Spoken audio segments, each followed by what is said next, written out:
Convicted killer is walking off death row and to freedom. The victim's family is stunned and angry. And Colleen, we understand that both sides have actually been dealing with this crime for decades. Well, guys, James Fisher has been convicted of murdering Terry Neal and sentenced to death row twice. Both convictions were overturned. This year was to be another trial until a plea bargain this week that bans Fisher from Oklahoma, but to the horror of Neal's family, gives Fisher his life back. The papers of a fight for justice have long been kept with pictures of Terry Neal by family. It's been more than 27 years since he was murdered. It was December 12, 1982, when Neal was killed in the 5700 block of Northwest 16th.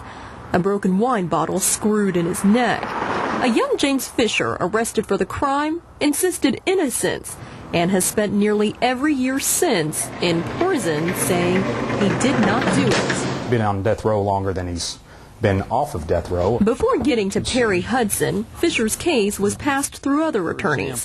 His first two convictions overturned because courts ruled those lawyers did not defend him properly. It's taken about 28 years to get to the point where I like to believe we were going to present the defense the way that it should have been presented to begin with. But after decades, now Fisher says he is guilty.